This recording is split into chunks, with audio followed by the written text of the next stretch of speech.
be able to stay home, brother. You will not be able to plug in, turn on, and cop out. Greetings all. Hopefully all is well.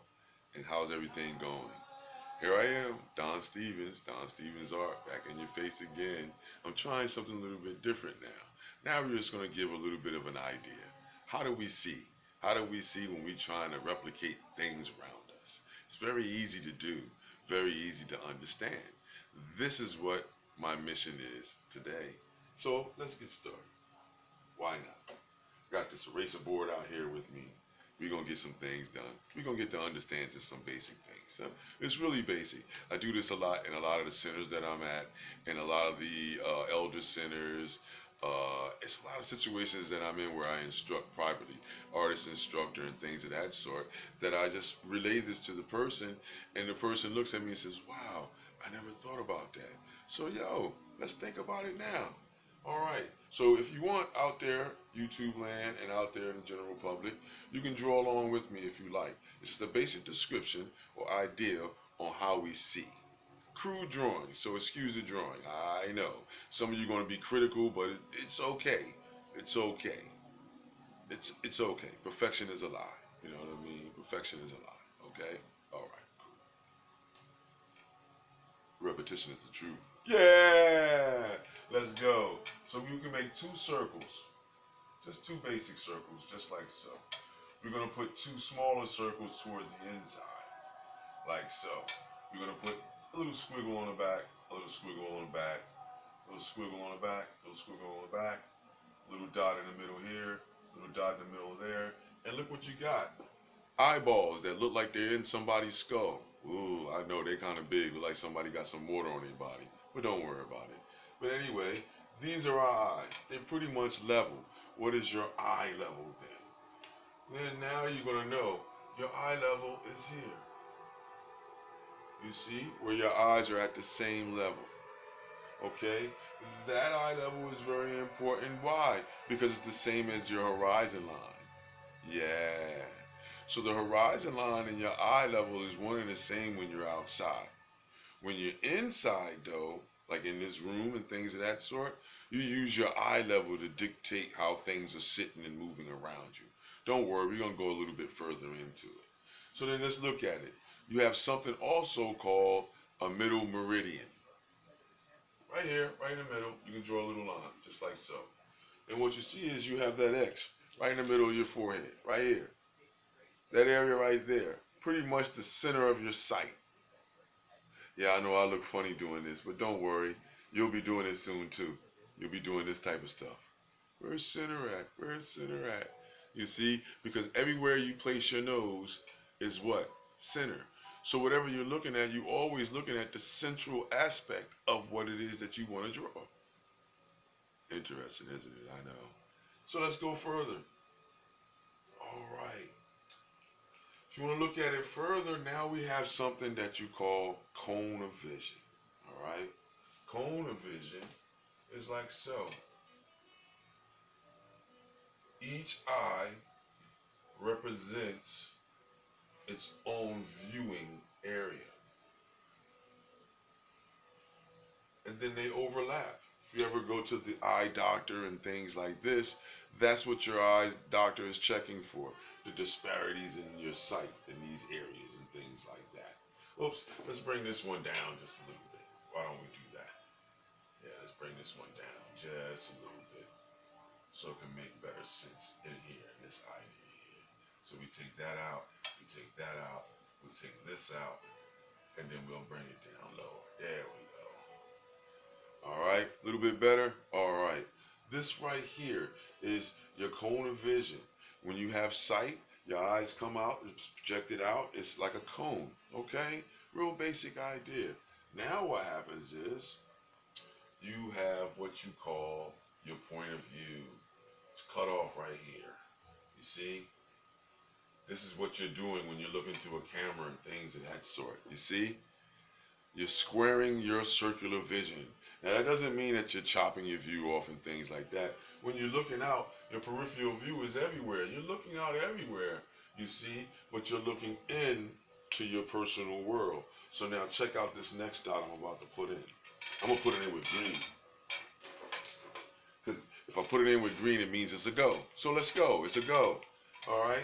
From that middle point that we made in here, you have to come forward. And you'll see that that projection is right there in the middle.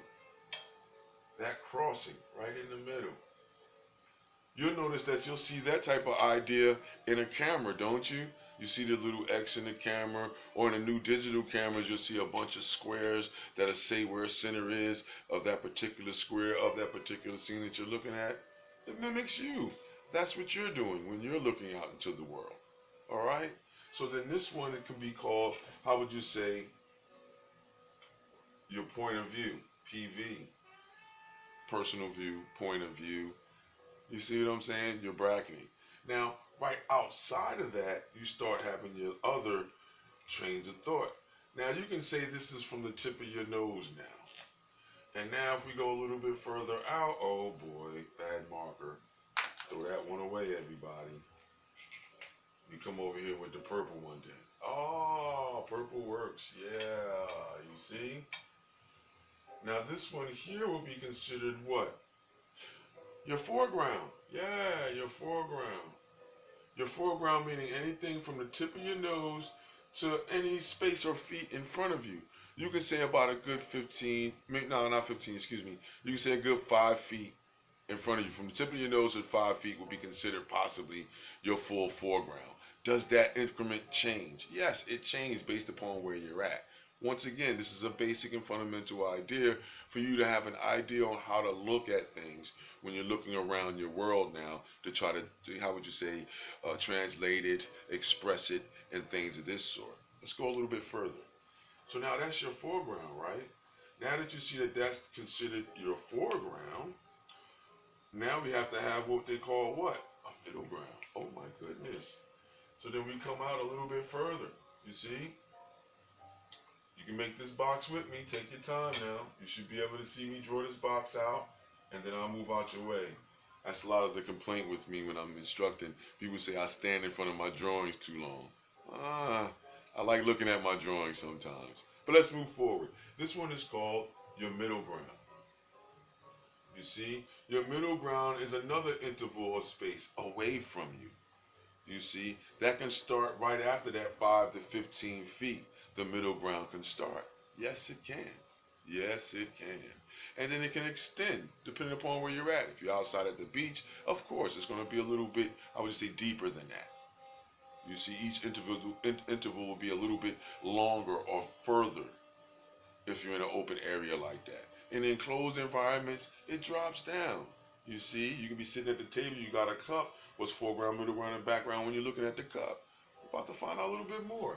Let's go further. Now you have the idea of what we call background. The last frontier right there. You see? This one is your background. So now you have foreground, middle ground, and background. But then now check out this next idea.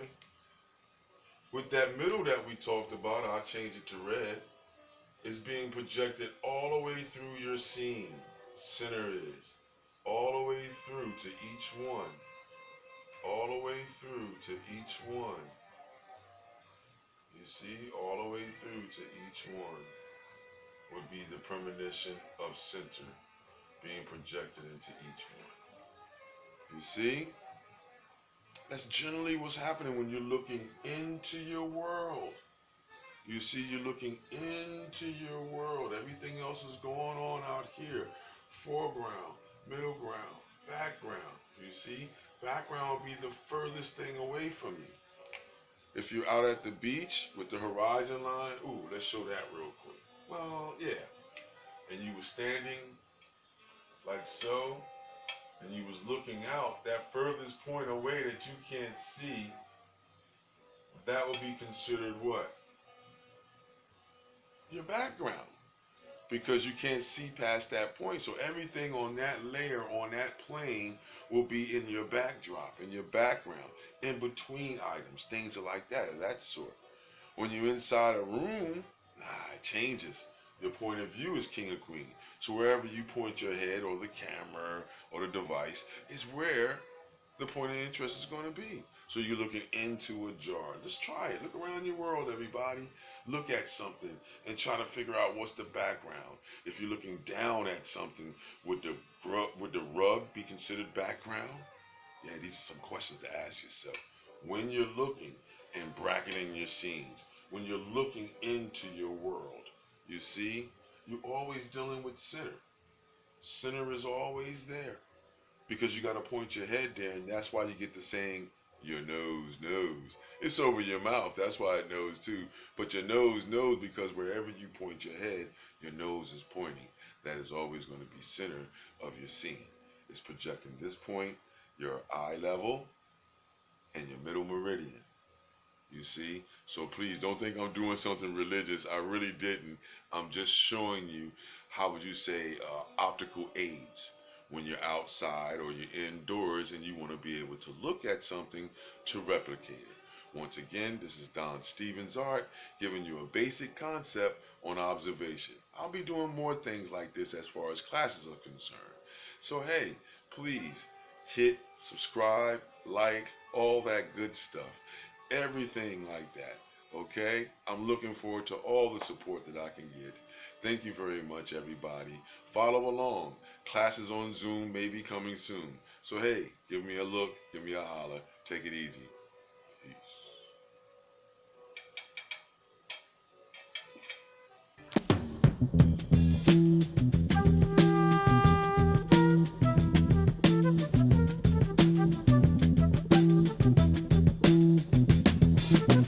You will not be able to stay home, brother. You will not be able to plug in, turn on, and cop out.